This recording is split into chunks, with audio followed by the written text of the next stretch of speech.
Les Bleus defeated the three-time Webb-Ellis Cup winners All Blacks convincingly on Friday night at a packed Stade de France. Second-half tries from winger Damien Penaud and substitute defender Melvin Jaimonette helped seal France's historic 27-13 victory. Finally, the long-awaited opening of the Rugby World Cup. Over the years, Les Bleus and the All Blacks have faced each other 7 times in Rugby World Cups. Despite New Zealand's historic dominance, the encounters have been unpredictable, exciting and, depending on who you support, devastating. France's victory on Friday night was no exception. Antoine Dupont's men defeated the All Blacks to inflict their first defeat during a World Cup group match. Second-half tries from winger Damien Penaud in the 55th minute and substitute defender Melvin Jaimonette in the 79th minute helped France to a convincing 27-13 victory at the Stade de France in Saint-Denis, a suburb on the outskirts of Paris. After a very competitive first half, the French took advantage due to New Zealand's lack of discipline.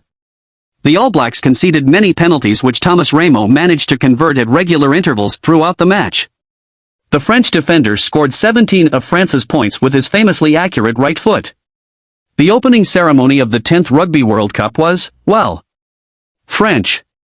It all started with Oscar-winning actor Jean Dujardin running through a 1950s-themed mise-en-scene, handing out baguettes to some of France's most celebrated individuals. A little Edith Piaf, a floating beret, the Eiffel Tower and some impressive acrobatics later, fireworks lit up the sky above the packed stadium. There was nothing separating France and New Zealand, ranked 3rd and 4th in the world respectively, when they took to the field. Les Bleus, who convincingly beat New Zealand at the same ground 40-25 at the end of 2021, can feel confident they can get the job done. But, the All Blacks have since returned to form.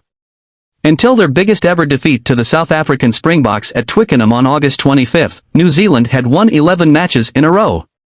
To tip the scales, it was the All Blacks who started on the back foot. As French President Emmanuel Macron opened the competition, it was announced that the men in black had lost their captain Sam Cane to injury. Ardie Savia took the reins. From there, the All Blacks' problems went from bad to worse. New Zealand defender Will Jordan was booked for dangerously countering a high kick and was sent off for 10 minutes. After 2 more penalties from Ramos, Jaimonette's 79th minute strike, following a brilliant shot by Antoine Dupont's replacement Maxime Lucu, was the final nail in the coffin.